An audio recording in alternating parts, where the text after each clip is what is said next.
الحمد لله نحمده ونستعينه ونستغفره ونؤمن به ونتوكل عليه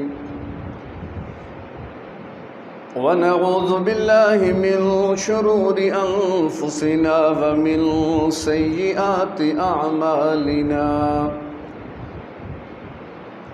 من يهده الله فلا مضل له ومن يضلله فلا هادي له ونشهد أن لا إله إلا الله وحده لا شريك له ونشهد أن سيدنا ومولانا محمدا عبده ورسوله أما بعد فأعوذ بالله من الشيطان الرجيم بسم الله الرحمن الرحيم شهر رمضان الذي أنزل فيه القرآن وقال النبي صلى الله عليه وسلم من صام رمضان إيمانا واحتسابا غفر له ما تقدم من ذنبه ومن قام رمضان إيمانا واحتسابا غفر له ما تقدم من ذنبه أو كما قال صلى الله تعالى عليه وسلم صدق الله العظيم وصدق رسوله النبي الكريم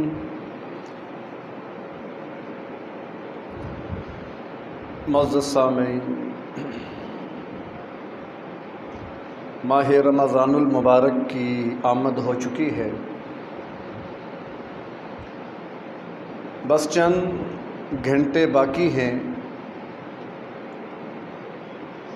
اور اللہ تبارک و تعالیٰ کی رحمتوں والا، برکتوں والا، عظمتوں والا مہینہ، کہ اس کی رحمتیں اور برکتیں اللہ ہمیں اپنی آنکھوں سے دیکھنے کی توفیق نصیب فرما دے۔ یقیناً اللہ تبارک و تعالیٰ کا اپنے بندوں پر بڑا فضل، بڑا احسان ہے کہ اس نے اپنے بندوں کی بخشش کے لیے، مغفرت کے لیے اور ان کی نجات کے لیے ایسے سامان پیدا فرما دیے کہ اگر ساری زندگی کا گناہگار کوئی بھی ایسا چھوٹا ہی کیوں نہ ہو نیک عمل کر گزرے کہ اللہ تبارک و تعالیٰ اس کی ساری زندگی کی گناہ معاف فرما کر اس کو جنت کا مستحق بنا دیتے ہیں۔ پھر جیسا کہ پہلے بھی یہ بات بارہا عرض کی جا چکی ہے کہ اللہ نے انسان کی فطرت کے اندر فجور اور تقوی دونوں کا الہام فرمایا ہے، یعنی خیر اور شر دونوں قوتیں اللہ تبارک و تعالیٰ نے انسان کے اندر رکھی ہیں۔ اب ہوتا کیا ہے، عملی زندگی میں کبھی تو خیر کی قوت غالب آ جاتی ہے، شر کی قوت مغلوب ہو جاتی ہے اور انسان نیکی، خیر، تقوی اور فلاح اور کامیابی کے راستے پہ چل پڑتا ہے۔ اور بسا اوقات ایسا بھی ہوتا ہے کہ شر کی طاقت غالب آ جاتی ہے، خیر کی طاقت مغلوب ہو جاتی ہے اور انسان گناہ، نافرمانی، معصیت اور اللہ کی بغاوت جیسے راستوں کے اوپر چل پڑتا ہے۔ تو یہ کشمکش جاری ہے، ستیزہ کار رہا ہے ازل سے تا امروز، چراغ مصطفی سے شرار بولہبی، یعنی یہ ازل سے کشمکش چل رہی ہے۔ یہ بالکل آغاز میں جب سیرت کا ہم نے شروع کیا تھا سلسلہ، اس میں یہ بات آپ کے سامنے رکھی تھی کہ اللہ تبارک و تعالیٰ نے جب حضرت آدم علیہ السلام کی تخلیق فرمائی تو آدمیت، انسان اللہ نے تخلیق فرما کر مقابلے میں شیطان کو بھی کھڑا فرما دیا۔ پھر ان دونوں کو اللہ نے روئے زمین پر بھیج دیا۔ اب اس کے بعد پھر یہ کشمکش چل پڑی، شیطان اپنی محنت میں لگا ہوا ہے اور انسان اپنے طور طریقوں پر چل رہا ہے۔ تو برکیف یہ سلسلہ ازل سے چل رہا ہے، آج بھی، اور جب تک اللہ چاہے گا یہ سلسلہ اور نظام چلتا رہے گا۔ لیکن اتنی بات طے شدہ ہے کہ کامیابی تو فقط خیر کے اندر ہے۔ فلاح کا راستہ، خیر کا راستہ، وہ صرف نیکی اور تقوی والا راستہ ہے۔ شر کے راستے پر، برائی کے راستے پر، گناہ اور معصیت کے راستے پر جو بھی نکلے گا، جو بھی چلے گا، تو یقیناً وہ ناکام ہوگا، وہ نامراد ہوگا۔ اب ایک انسان کے لیے کیسے ممکن ہے کہ وہ خیر کے ہی راستے پر چلے، اس کو اختیار کر لے اور ہر قسم کی برائی اور شر سے اپنے آپ کو بچا لے؟ کیوں کہ انسان جو ہے وہ اتنا بھی با اختیار نہیں ہے، اتنا بھی قادر نہیں ہے کہ وہ اپنے فیصلے اپنی مرضی کے مطابق کر کے ان پر عمل بھی کر سکتا ہو۔ ارادے انسان بہت کرتا ہے، ارادے بہت کرتا ہے۔ حضرت علی رضی اللہ تعالیٰ عنہ فرمایا کرتے تھے کہ ہم نے اپنے ارادوں کے ٹوٹنے سے اللہ کو پہچانا ہے، کہ ہم ایک ارادہ کرتے ہیں کہ ہم نے یہ کام کرنا ہے، اپنی پوری قوت بھی اس پر لگا دیتے ہیں، پھر بھی کام نہیں ہو رہا، تو اس سے ہمیں پتہ چلتا ہے کہ کوئی وراء الورا طاقت ہے کہ جو ہمارے بھی ارادے کو پورا نہیں ہونے دیتی۔ اور وہ طاقت کس کی ہے؟ وہ اللہ کی طاقت ہے، وہ اللہ ہے، وراء الورا ذات ہے، وہ اللہ تبارک و تعالیٰ کی حکمت، اللہ کا امر، اللہ کا ارادہ ہے کہ جس کے تحت انسان چلتا ہے۔ لیکن انسان کو اللہ نے اتنا مجبور بھی نہیں کر دیا کہ شیطان نے کان جدھر پکڑا ادھر انسان چل پڑے کہ بھائی میں کیا کرتا، مجھے تو شیطان نے ورغلا دیا تھا۔ تو گویا کہ نہ تو انسان بالکل قادر مطلق ہے، ہر اعتبار سے با اختیار ہے، اور نہ ہی انسان مجبور محض ہے، نہ ہی انسان بے بس اور لاچار ہے کہ جیسے چاہے اس کو باطل اور شر کی طاقتیں جدھر مرضی استعمال کرتی پھریں۔ اللہ نے دونوں چیزیں رکھی ہیں انسان میں، ایک بیلنس سسٹم انسان کے اندر رکھا۔ فَأَلْهَمَهَا فُجُورَهَا وَتَقْوَاهَا، کہ اللہ نے فسق و فجور وہ بھی انسان میں رکھ دیا، تقوی بھلائی وہ بھی انسان میں رکھ دی، اور انسان امتحان میں ڈال دیا گیا، انسان آزمائش میں ڈال دیا گیا۔ کیوں؟ اگر ہم اپنے مقصد تخلیق پر بھی نگاہ اگر دوڑاتے ہیں تو کہیں اللہ فرماتا ہے انی جاعل فی الارض خلیفہ، کہ میں نے زمین پر انسانوں کو جو بنایا تو مقصد کیا تھا؟ خلافت کا قیام عمل میں آئے، انسان دنیا میں اللہ کا خلیفہ اور نائب بن کر زندگی بسر کرے۔ اور خلیفہ وہ ہوتا ہے جو مطلق العنان نہیں ہوتا، حکمران محض نہیں ہوتا، بلکہ وہ مانتا ہے اصل حاکم تو اللہ ہے، حکمرانی تو اللہ کی ہے، سروری زیبا فقط اس ذات بے ہمتا کو ہے۔ باقی انسان کیا ہے؟ وہ سب بتانے آزری ہیں، تو سروری اسی ذات کے لیے زیبا ہے، باقی انسان اس کا نائب بن کر، اس کا ماتحت بن کر اس کے نظام کو دنیا میں قائم کرے۔ ایک مقصد قرآن نے یہ بتایا۔ دوسرا مقصد سورہ ذاریات میں فرمایا کہ وَمَا خَلَقْتُ الْجِنَّ وَالْإِنسَ إِلَّا لِيَعْبُدُونَ، کہ ہم نے جنوں اور انسانوں کو پیدا کیا اپنی عبادت کے لیے، کہ تم جن اور انسان میری عبادت کرو۔ گویا جتنی بھی مخلوقات کائنات کے اندر موجود ہیں ان میں فقط دو مخلوقات ایسی ہیں کہ جو مکلف ہیں، جو پابند ہیں احکام شرعیت کی، کہ جن سے کل باز پرس ہونی ہے، جن کا محاسبہ ہوگا، جن کا مواخذہ ہوگا۔ ان میں ایک انسان ہے اور نمبر 2 جنات ہیں۔ اب جنات میں الگ سے کوئی نبی آیا یا نہیں آیا ایک مختلف فی مسئلہ ہے، لیکن جمہور کی رائے یہی ہے کہ نبی جو بھی آئے وہ سارے انسانوں میں آئے۔ جس دور میں جو انسان نبی بن کر آتا، جنات کا نبی بھی وہی ہوا کرتا تھا۔ جیسا اللہ کے محبوب پیغمبر صلی اللہ علیہ وسلم سورہ جن اٹھا کے دیکھ لیں، قُلْ أُوحِيَ إِلَيَّ أَنَّهُ اسْتَمَعَ نَفَرٌ مِّنَ الْجِنِّ فَقَالُوا إِنَّا سَمِعْنَا قُرْآنًا عَجَبًا، کہ ایک جماعت جنات کی اے پیغمبر آپ کے پاس سے گزرے تو وہ کہنے لگے اِنَّا سَمِعْنَا قُرْآنًا عَجَبًا، ہم نے بڑا عجیب قرآن سنا ہے۔ وہ ایمان بھی لائے اور اس کو لے کر آگے بھی چل پڑے۔ تو گویا کہ وہ ماتحت تھے اللہ کے محبوب پیغمبر کے۔ تو بہرکیف جنات اور انسان ان دونوں کی تخلیق کا مقصد کیا تھا؟ عبادت۔ اور نمبر 3 سورہ ملک، الذی خلق الموت والحیات لیبلوکم ایکم احسن عملا، کہ اللہ نے زندگی اور موت بنائی کیوں؟ تاکہ اللہ آزمائے کہ تم میں اچھے عمل کر کے کون آئے گا۔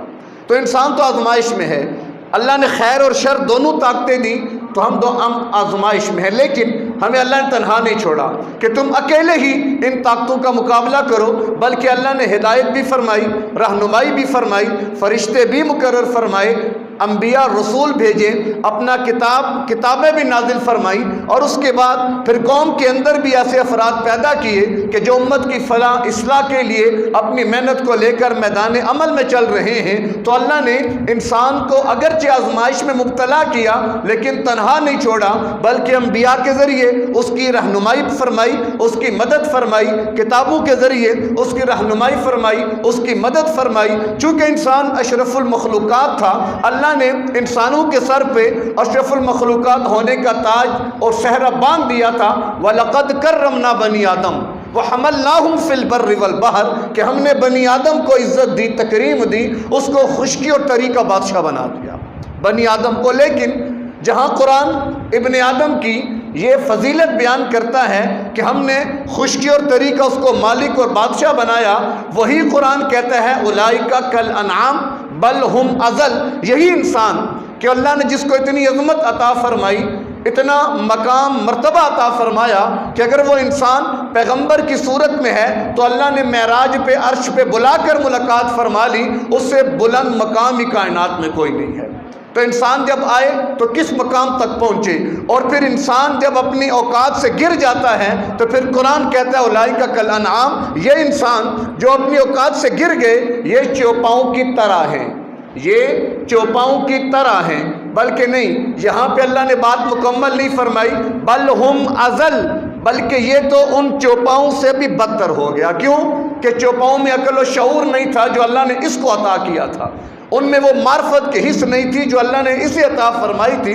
عقل و شعور اور معرفت کے باوجود بھی اگر وہ اپنے رب کو نہ پہچان سکا تو پھر تو حیوان اس سے بہتر ہے کہ اللہ نے جس کو جس مقصد کے لیے پیدا کیا وہ اپنی ڈیوٹی سر انجام دے رہا ہے۔ تو بہرکیف خلاصہ ساری بات کا اب تک کا یہ ہے کہ اللہ تبارک و تعالیٰ نے انسان میں شر اور خیر دونوں طاقتیں رکھی، دونوں قوتیں رکھی، کبھی خیر غالب آتی ہے، کبھی شر غالب آتا ہے، اور انسان پر مختلف حالات آتے ہیں، اور اللہ نے انسان کو آزمائش کے اندر بھی رکھا ہے اور تنہا بھی نہیں چھوڑا ہے۔ تو اللہ نے پھر کیا کیا، جہاں ہماری ہدایت و رہنمائی کے سامان پیدا فرما دیے، وہیں پر اگر کہیں شر سے مغلوب ہو کر کوئی گناہ کر بیٹھے، کوئی نافرمانی کر بیٹھے، اگر کتاب زندگی کو گناہوں سے سیاہ کر بیٹھے، کوئی ایک ورق بھی ایسا نہ ملے کہ جس پر کوئی سفید نیکی کا نقطہ موجود ہو، تو اللہ نے ان انسانوں کو بھی تنہا نہیں چھوڑا، اللہ نے ان کو بھی دیوار کے ساتھ نہیں لگایا، بلکہ ان کو بھی اللہ نے تسلی دی، یا عبادی الذین اسرفوا علی انفسہم، کہ میرے وہ بندے کہ جو اپنی جانوں پر ظلم کر بیٹھے، لا تقنطوا من رحمت اللہ، میں رب ان سے کہہ رہا ہوں اتنے گناہوں میں الجھ کر پھنس کر بھی تم نے میری رحمت سے نا امید نہیں ہونا۔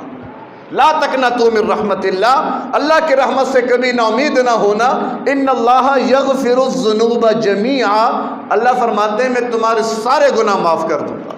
اللہ کو پوچھنے والا کون ہے؟ تو لہٰذا اللہ کی رحمت اور کرم برس رہا ہے، اسی کی ایک امید کہہ لیں، ایک کرن کہہ لیں، ایک اس کی مثال کہہ لیں، وہ ماہ رمضان بھی ہے کہ اللہ نے نیکیوں کا موسم بہار دے دیا۔ اتنا سا عمل کرو اتنا بڑا اجر دوں گا کہ تمہارے تصور سے بھی باہر ہے۔ اب یہ کیا ہے، اللہ اگر رمضان نہ دیتا تو ہمارے اختیار میں کیا تھا؟ اللہ اگر ہمیں رمضان کی شب قدر نہ دیتا، شب قدر انا انزلناہ فی لیلۃ القدر وما ادراک ما لیلۃ القدر، تمہیں کیا خبر، تمہیں کیا معلوم کہ لیلۃ القدر کیا ہے؟ القاریہ مل قاریہ وما ادراک مل قاریہ، وہ کھڑکھڑانے والی کیا ہے، کھڑکھڑانے والی، تمہیں کیا خبر کہ وہ کیا ہے؟ یعنی اللہ فرما رہا ہے کہ تم نہیں پہنچ سکتے اس چیز کی حقیقت تک، تو فرمایا کہ وما ادراک ما لیلۃ القدر، تمہیں کیا خبر کہ وہ شب قدر کیا ہے، وہ لیلۃ القدر کیا تمہیں نہیں معلوم، تم اس کی فضیلت اور حقیقت سے نہ واقف ہو، تم اس کی بنیاد اور گہرائی تک نہیں پہنچ سکتے ہو۔ تو بارکہ وہ بھی اللہ نے اسی مبارک مہینے میں ہمیں عطا فرمائی ہے کہ جس میں اگر کوئی شخص 2 نفل نماز پڑھ لے تو ہزاروں مہینے نوافل ادا کرنے کے برابر ثواب ملے گا۔ خیر من الف شہر، الف شہر 1000 مہینے، 1000 مہینے کا ثواب اللہ نے نہیں فرمایا، خیر، لفظ خیر یعنی 1000 مہینوں سے بھی بہتر اور زیادہ تمہیں اللہ اس کا اجر دے گا۔ وہ کتنا دے گا اللہ نے نہیں بیان فرمایا۔ تو اس ایک رات میں کسی نے ایک تسبیح سبحان اللہ کی پڑھ لی، اب 1000 مہینوں کو اگر سالوں میں تقسیم کریں تو یہ غالباً 82-83 سال بنتے ہیں۔ اگر ہم اسی پر رکھیں تو اگر رات کو کسی نے ایک رکوع پڑھ لیا تو 83 سال قرآن پڑھنے کا ثواب مل گیا۔ ایک تسبیح ذکر کی کر لی، 83 سال مسلسل اللہ کے ذکر کا ثواب مل گیا۔ 2 نفل پڑھ لیے، 80 82 83 سال کے نوافل پڑھنے کا اجر۔ لیکن قرآن میں رب کیا فرماتا ہے؟ خیر، اللہ تو اس سے بھی زیادہ عطا فرمائے گا۔ کیسا موسم بہار، کیسی سیل لگی ہے۔ یہی تو وجہ ہے اللہ کے محبوب پیغمبر ممبر پر تشریف لائے، پہلی سیڑھی پہ قدم رکھا تو آمین، دوسری پہ قدم رکھا تو آمین، تیسری پہ قدم رکھا تو آمین۔ اب صحابہ دیکھ رہے دعا تو ہے کوئی نہیں، آمین آپ فرما رہے ہیں۔ بعد میں سوال کیا یا رسول اللہ یہ بات سمجھ نہیں آئی کہ دعا تو نظر نہ آئی، سمجھ نہ آئی، آمین آپ نے کہا۔ تو آقا نے فرمایا کہ جب میں ممبر پر آنے لگا تو جبریل امین آ گئے اور انہوں نے آ کر 3 بد دعائیں فرمائیں اور میں نے ان پر آمین کہا۔ ایک تو فرمایا تھا کہ جو میرا نام سنے اور درود نہ پڑھے اس پر اللہ کی لعنت، میں نے کہا آمین۔ نمبر 2، اپنے والدین میں سے ایک کو یا دونوں کو بڑھاپے میں کوئی آدمی پائے اور پھر بھی جنت کا مستحق نہ بن سکے، ان کی خدمت کر کے جبریل نے کہا اس پر بھی اللہ کی لعنت، میں نے کہا آمین۔ اور نمبر 3، جس نے رمضان کا مبارک مہینہ پایا اور پھر بھی اپنی بخشش نہ کرا سکا اس پر اللہ کی لعنت، پیغمبر نے کہا آمین۔ تو جہاں فضائل اتنے زیادہ ہیں تو کوتاہی پر عذاب بھی اتنا ہی ہے کہ جو اس ماہ مبارک کے اندر بھی اگر بخشش نہ کرا سکا تو پھر وہ کب کرائے گا اور کہاں کرائے گا۔ تو بہرکیف یہ مبارک مہینہ آ چکا ہے، ابھی سے یہ تیاری رکھیں کہ ہم نے توبہ کرنی ہے۔ بس توبہ سب سے بڑا کام، اگر میں اور آپ سچی توبہ کر لیں سمجھ لیں ہمارا رمضان کامیاب ہو گیا۔ ہم لوگ توبہ نہیں کرتے بھی ہیں، صبح کرتے ہیں شام کو ٹوٹ جاتی ہے، شام کرتے ہیں صبح ٹوٹ جاتی ہے، دن کو کرتے ہیں گھنٹے بعد ٹوٹ جاتی ہے۔ وہ اللہ کی کتنی کرم، کتنی مہربانی ہے، اللہ کا کتنا کرم، کتنی مہربانی ہے۔ مشکات شریف کی حدیث کے دن میں 100 مرتبہ بھی اے میرے بندے تو نے توبہ کی سچے دل سے اور پھر کسی گناہ میں ملوث ہو گیا، پھر میرے پاس آ جا، میں تیرے سارے گناہ معاف کر دوں گا۔ تانا بھی نہیں دوں گا کہ 100 بار توبہ کر کے پھر کیا لینے آیا، نہیں۔ گر کافرو باز آ ہر آنچے کے ہستی باز آ، گر کافرو گبرو بت پرستی باز آ، 100 بار گر توبہ شکستی باز آ، کہ 100 مرتبہ بھی توبہ کر کے توڑ چکا ہے پھر بھی آ جا۔ ای درگاہ ماں درگاہ نا امیدی نیست، یہ وہ دربار ہے کہ جہاں پر نا امیدی کا کوئی بھی المیہ نہیں ہے، کوئی ایسا معاملہ نہیں ہے۔ یہ وہ دربار ہے کہ جہاں پہ آنے والا کبھی محروم نہیں جاتا۔ لہٰذا جتنی بار گناہ ہو جائے، اب یہ مطلب نہیں کہ ہم بھی ایک مذاق بنا لیں، ایک کھیل بنا لیں، کیونکہ یہ بھی لکھا علماء نے کہ توبہ کی امید پر بار بار گناہ کرنا یہ توبہ کا مذاق ہے، یہ اللہ کی ذات کا مذاق ہے۔ اس لیے جب بھی توبہ کی جائے تو سچے دل سے، اور ویسے بھی توبہ قبول وہی ہوتی ہے جو سچے دل سے ہو۔ اوپر توبہ توبہ توبہ توبہ، ہماری توبہ کیا ہے؟ توبہ توبہ توبہ، یہ توبہ نہیں ہے۔ دل سے توبہ کرنا، گناہ پر احساس ندامت کا ہونا، آئندہ نہ کرنے کا عزم ہونا، اگر کوئی حق ذمہ رہ گیا اس کو ادا کرنا، یہ ہے وہ توبہ۔ یا ایھا الذین آمنوا توبوا الی اللہ توبۃ نصوحا، اے ایمان والو پکی توبہ کرو، پکی توبہ، کچی نہیں، کچی گولیاں مت کھیلو۔ اپنے دنیاوی معاملات میں تم کچی گولیاں نہیں کھیلتے ہو، جب باری رب کی آتی ہے تو کچی گولیاں کھیلتے ہو۔ رب کے ساتھ مذاق مت کرو، رب کے ساتھ ٹھٹھا مت کرو، استہزاء مت کرو۔ رب بہت بڑی ذات ہے، پکڑنے پر آئے تو آپ نے اللہ کے معاملات اور واقعات قرآن میں جا بجا پڑھے ہیں کہ جب خالق کے کائنات نے قوموں کو پکڑا تو پھر قیامت تک کے لیے انہیں نشان عبرت بنا دیا اللہ نے، قیامت تک کے لیے۔ تو اس لیے اللہ کی رحمت کو چیلنج نہیں کرنا، اللہ کے غصے کو چیلنج نہیں کرنا، اور رحمت کی امید پر مذاق نہ خود بننا ہے نہ اپنے دین کو بنانا ہے، تو بار بات دور نکل جائے گی۔ تو خلاصہ اب تک کی بات کا یہ ہے کہ اللہ نے انسان میں خیر اور شر دونوں طاقتیں رکھی ہیں، فلاح اور کامیابی اسی صورت میں ممکن ہے جب ہم خیر کی طاقت کو غالب کر کے، شر کو مغلوب کر کے، اللہ کو راضی کر کے چلیں گے، اور جہاں بھی شر ہماری خیر پہ غالب آئے گا تو یقیناً وہ ہمارے لیے ناقابل تلافی نقصان کا باعث بنے گا۔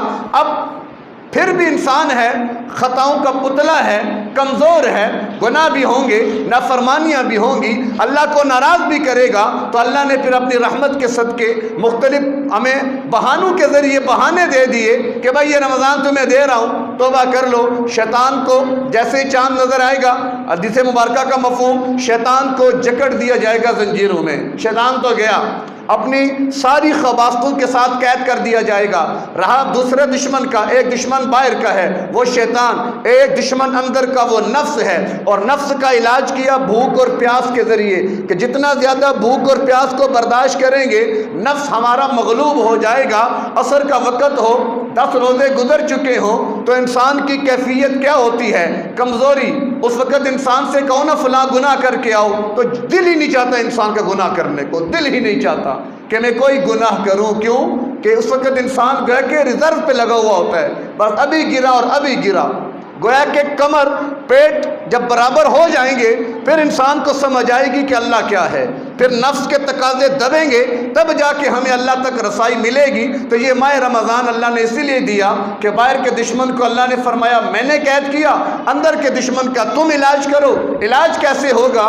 اللہ تبارک و تعالیٰ نے ماہ رمضان میں ہمیں 2 عبادات ایسی دے دی ہیں، 2 عبادات جو غیر رمضان میں آپ کو نہیں ملتی۔ 2 عبادات۔ نمبر 1 روزہ، فرض روزہ۔ رمضان کے علاوہ کسی مہینے کا روزہ اس طرح فرض نہیں ہے، تو دن کو روزہ یعنی اتم الصیام الی اللیل، سحری سے لے کر رات یعنی مغرب تک، دن شروع ہوتے ہیں سحری سے، دن ختم ہوتا ہے غروب آفتاب پر۔ جب سورج نکلے گا اس سے پہلے پہلے روزہ رکھ لو، نیت کر کے سحری کر لو۔ سحری کے بعد پر یہ بات سمجھتے جائیں، کیلنڈر مستند رکھیں، کیلنڈر کے ٹائم سے 5 منٹ پہلے اپنا روزہ بند کر دیں، مت انتظار کریں اذان کا۔ اگر مسجد کی اذان ہمارے کانوں میں آئی اللہ اکبر، لقمہ آپ کے منہ میں ہے، اگر آپ نے اس کو نگل لیا تو آپ کا روزہ گیا، اس کی قضا آپ پر فرض ہو جائے گی، کیونکہ اذان نماز کے لیے ہے۔ روزہ وقت سے پہلے بند کرنا ہوتا ہے۔ اگر مسجد میں اذان ہو گئی، اذان کون سا فوراً ہوتی ہے، 2 4 5 منٹ لیٹ ہو ہی جاتے ہیں، مؤذن نے بھی افطاری سحری کر کے آنا ہوتا ہے تو وہ بھی روزہ بند کرتے ہیں۔ ضروری نہیں ہے کہ فوراً اذان دیں، اذان آپ 15 منٹ بعد دے دیں۔ 4:25 پہ اگر روزہ بند ہوتا ہے آپ 4:35 پہ اذان دیں۔ اب ایک آدمی 4:30 بجے بھی کھا رہا ہے، ابھی کانوں میں اذان کی آواز نہیں آئی تو لہٰذا اس کا روزہ گیا۔ اس روزے اس دن بھی کھانا پینا بھی نہیں ہے، وہ روزہ بھی پورا کرے گا اور رمضان کے بعد اس کی قضا بھی اس کے ذمہ واجب ہوگی۔ احتیاط کریں، 5 منٹ میں کتنا کھا لیں گے؟ روزہ تو بھوک اور پیاس کا نام ہے، کھانے پینے کا نام نہیں ہے۔ ہمارا تصور ہی بدل گیا، سحری اتنی ڈٹ کے کرتے ہیں کہ عصر تک کھٹی ڈکاریں آتی رہتی ہیں، اور جیسے ہی پیٹ خالی ہونے لگتا ہے فوراً مغرب کا ٹائم، پھر دسترخوان سج گیا اور اتنا کھا لیا کہ اب ہوش گم ہو گئے، اور افطاری کے بعد دیکھا تو محترم وہ لمبی تان کے سو گئے۔ یہ کون سا روزہ ہے؟ یہ ہم کیا کر رہے ہیں؟ عام روٹین میں جو کھاتے تھے ماہ رمضان میں کم کر دیں، تب جا کر روزے کی فضیلت ملے گی۔ تو بارکہ روزہ صرف بھوک اور پیاس کے برداشت کا نام نہیں ہے۔ جب آپ نیت کر لیں گے تو سر کے بال سے لے کر پاؤں کے ناخن تک آپ کے ہر عضو کا روزہ ہے، اور ہر عضو کے روزے کو پورا کرنا یہ روزے دار کے ذمے ہے۔ جتنے بھی اللہ نے انعامات کے وعدے فرمائے ہیں وہ اس روزے دار کے لیے فرمائے ہیں کہ جس نے آنکھ کے روزے کو پورا کیا، کان کے روزے کو پورا کیا، زبان کے روزے کو پورا کیا، دل دماغ کے روزے کو پورا کیا، ہاتھ پاؤں کے روزے کو پورا کیا، خیالات کے روزے کو پورا کیا، پیٹ کے روزے کو پورا کیا، یعنی پورا دن وہ اپنے آپ کو گناہوں سے بچا کر چلتا رہا۔ یہ ہے وہ روزے دار کہ جس کو اللہ انعام عطا فرمائے گا۔ ہم روزہ رکھ کر بد نظری بھی کرتے رہیں اور ٹیلی ویژن اور ڈرامے دیکھتے رہیں سارا دن، یہ کون سا روزہ ہے؟ منہ سے جھوٹ، دھوکہ، فراڈ، یہ کون سا روزہ ہے؟ کانوں سے گانے اور موسیقی، یہ کون سا روزہ ہے؟ ہاتھوں سے غلط کام، پاؤں سے غلط کام، یہ کون سا روزہ ہے؟ اللہ پہ کوئی احسان نہ کرے، اللہ کے نبی نے فرمایا کم من صائمن لیس لہ من صیامہ الا الظمأ، بہت سے روزے دار ایسے ہیں کہ جن کو سوائے پیاس کے کچھ بھی نہیں ملتا، بس بھوکے پیاسے رہے اور کچھ بھی نہیں ملا ان کو۔ یہ کون سے لوگ ہیں کہ جنہوں نے روزے کی قدر نہیں کی، پھر نمازوں کا پتہ کوئی نہیں، پڑے پڑے گھر میں سو رہے ہیں۔ بعض ایسے بدبخت بھی ہیں، ہمارے علم میں آتا رہتا ہے کہ روزہ رکھا سو گئے، جب آنکھ کھلی تو فلم لگا کے بیٹھ گئے، افطار تک فلم دیکھیں گے، ٹائم اچھا گزر جائے گا۔ حد ہو گئی۔ ایسے لوگوں کی بدبختی کے لیے پھر کیا کہا جائے؟ تو بہرکیف روزہ صرف پیٹ کے یا اپنے آپ کو بھوکا پیاسا رکھنے کا نام نہیں ہے، بلکہ روزہ نام ہے 24 گھنٹے کی زندگی اللہ کی اتباع میں گزرے، اس کی فرما برداری میں گزرے، کوئی گناہ آپ سے سرزد نہ ہو۔ تو دن کی یہ عبادت ہے کہ ہم روزے سے رہیں، بھوک اور پیاس کو برداشت کریں۔ اور دوسری عبادت اللہ نے رات کو دی جو کہ تراویح کی صورت میں ہے کہ 20 رکعت تراویح جو مسنون ادا کی جاتی ہے، یہ 20 رکعت تراویح رات کو ادا کرنا، یہ رات کا قیام کرنا۔ اللہ کے نبی کیا فرماتے ہیں کہ اللہ تبارک و تعالیٰ نے دن کا روزہ فرض کر دیا، وَسَنَنْتُ لَكُمْ قِيَامَهُ، اور میں نے رات کے قیام کو تمہارے لیے مسنون کر دیا۔ اور قیام کے بارے میں ہم 8 اور 20 کے جھگڑے میں نہیں پڑھتے، جو پڑھتے ہیں وہ جھگڑے کرتے رہیں۔ ہمیں تو یہ سیزن ملا، ہمیں تو یہ موسم ملا، اگر کہیں پر پتہ چلے کہ آپ فلاں وقت وہاں پر گزاریں، ایک جگہ پر کہا جائے آپ کو 8 لاکھ ملے گا، ایک جگہ پر کہا جائے آپ کو 20 لاکھ ملے گا، ایک جگہ پر آدھا گھنٹہ کام کریں 8 لاکھ ملے گا، ایک جگہ پر 1 گھنٹہ کام کریں آپ کو 20 لاکھ ملے گا۔ اب آپ مجھے بتائیں آپ کس طرف کا رخ کریں گے، 8 لاکھ والے کی طرف یا آدھا گھنٹہ اور لگا کے 20 کیوں نہ لے لیں؟ وہاں پر دماغ جائے گا 20 کی طرف، کیونکہ وہاں پر دنیا کا معاملہ ہے، روپیہ پیسہ مل رہا ہے، وہاں تو ہم بھاگیں گے۔ لیکن جب باری دین کی آتی ہے تو چلو جی ہم تو 8 پڑھ کے یہاں سے نکل کے جا رہے ہیں، تو باقی 12 کا پھر کیا بنے گا؟ ایک ایک سجدے پر کئی ہزار نیکیاں ملتی ہیں، اور 12 رکعتوں میں کتنے سجدے بنیں گے؟ ان کو ضرب دیں، کہاں نیکیاں پہنچے گی؟ پھر ماہ رمضان کی برکت، نفل کا ثواب فرض کے برابر، ایک فرض کا ثواب کم سے کم 70 فرض، اور زیادہ سے زیادہ وہ اللہ ہی بہتر جانتا ہے، اتنا ثواب، ہر نیکی کئی گنا بڑھا دی جاتی ہے۔ چاہیے تو یہ تھا کہ عبادت میں اضافہ کیا جاتا، لیکن شیطان بھی تو ہے نا، وہ کب چاہے گا کہ ہم زیادہ سے زیادہ لے کر جائیں؟ تو لہٰذا 20 رکعت تراویح کا ادا کرنا، اس پہ پوری امت مسلمہ کا اجماع ہے۔ آج بھی حرمین میں 20 رکعت تراویح پڑھی جاتی ہے، حرم مکی ہے تو 20 رکعت تراویح، حرم مدنی ہے تو 20 رکعت تراویح، مسجد اقصیٰ ہے تو 20 رکعت تراویح۔ ایک طبقے کے سوا ایک نے بالکل تو انکار ہی کر دیا، ایک تو وہ شین ہے کہ جس نے بالکل یہ انکار کیا کہ تراویح کی نماز سرے سے ثابت ہی نہیں ہے، اور یہ اس کا چھوٹا بھائی بھی ایک ہے، اس نے کہا چلو آدھی پڑھ لو، آدھی وہ بھی نہ پڑھ لو۔ بات تو ایک ہوئی، ایک آدمی جمعے کی 2 رکعت پڑھنے آیا اور ایک رکعت پر سلام پھیر کے چلا جائے، رکعت دوسری نہ پڑھے، تو وہ بہتر ہے یا وہ جس نے بالکل نہیں پڑھی؟ ظاہر ہے جس نے بالکل نہیں پڑھی وہ بہتر ہے اس آدمی سے جو آدھی پڑھ کے گیا، وہ تو مذاق اڑا کر گیا۔ تو نہ پڑھنے والا محسوس کرے گا میں نے جرم کیا، لیکن آ کر آدھے سے نکل جانے والا وہ تو مذاق اڑا رہے نماز کا۔ تو اس لیے 20 رکعت تراویح الحمدللہ پوری امت مسلمہ کا اس پر اتفاق ہے۔ حضرت عمر ابن خطاب، اگر آپ اللہ کے محبوب پیغمبر کے عمل، کیونکہ تفصیل کا موقع نہیں کہ مسئلے کی تفصیل میں جاؤں، بس اتنی بات ذہن میں رکھیں کہ مصنف ابن ابی شیبہ حدیث کی بہت بڑی کتاب ہے، امام بخاری کے استاد ہیں ابن ابی شیبہ، جلد 2 صفحہ 394 پر عبداللہ بن عباس رضی اللہ عنہما کی روایت موجود ہے کہ ان النبی صلی اللہ علیہ وسلم یصلی 20 رکعتاً والوتر فی رمضان او کما قال، اللہ کے محبوب پیغمبر رمضان کی رات میں 20 رکعت اور 3 وتر پڑھا کرتے تھے۔ اب اس کے بعد دور نبوی میں باقاعدہ انتظام نہیں تھا، آپ نے 1 یا 2 یا بہت ہوا 3 مرتبہ صرف جماعت سے تراویح کی نماز پڑھائی، اس کے بعد آپ نے نہیں پڑھائی۔ صحابہ آئے، انتظار کرتے رہے، اللہ کے نبی نے فرمایا اگر میں نے اہتمام کر لیا تو امت پر فرض نہ ہو جائے، لہٰذا آپ نے اختیار دے دیا۔ اب کیا ہوتا، کوئی تو انفرادی پڑھ کے چلا جاتا، کوئی 2-4 ٹولیاں بنا کر اپنی جماعت کر کے چلے جاتے۔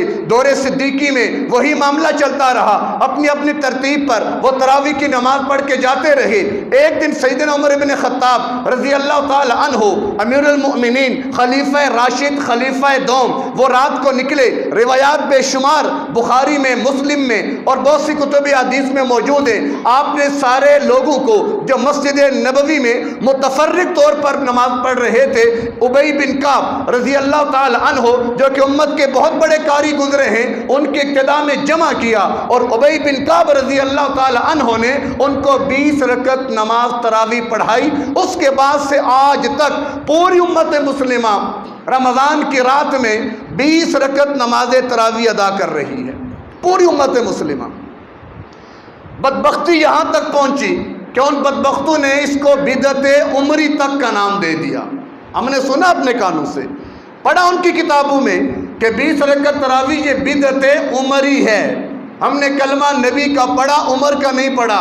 حالانکہ وہی نبی اس عمر کے بارے میں کیا فرماتا ہے؟ لو کان بعدی نبی لکان عمر. اگر میرے بعد کوئی سر اس قابل ہوتا کہ اس پر نبوت کا تاج سجایا جاتا, عمر بن خطاب کا سر تھا وہ.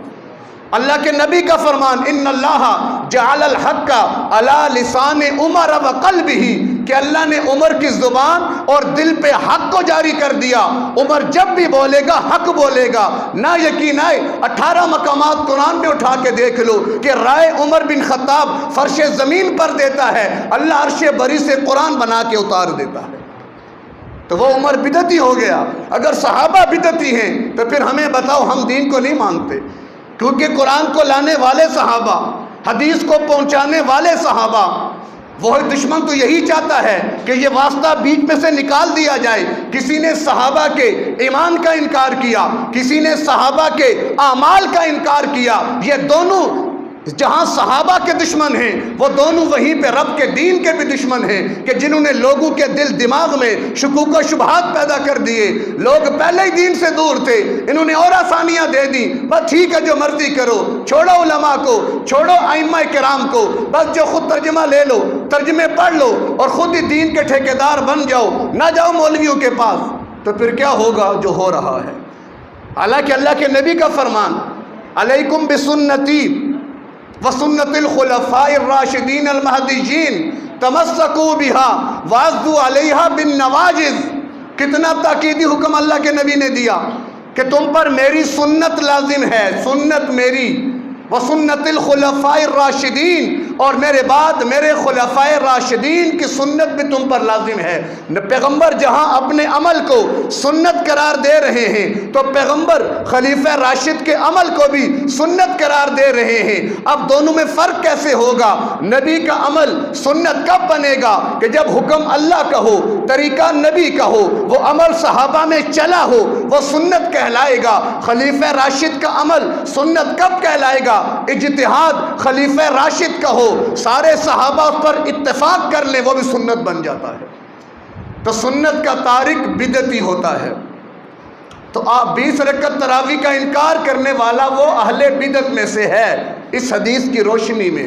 کیونکہ حدیث کیا کہہ رہی ہے کہ خلیفہ راشد کا عمل بھی سنت ہے, اور سنت کی مخالفت جو بھی کرے گا بدعتی کہلائے گا. وہ جتنا مرضی توحید کے دعوے کرے, وہ جتنا مرضی قرآن و حدیث کے دعوے کرے, وہ اس باتوں سے نہیں بچ سکتا.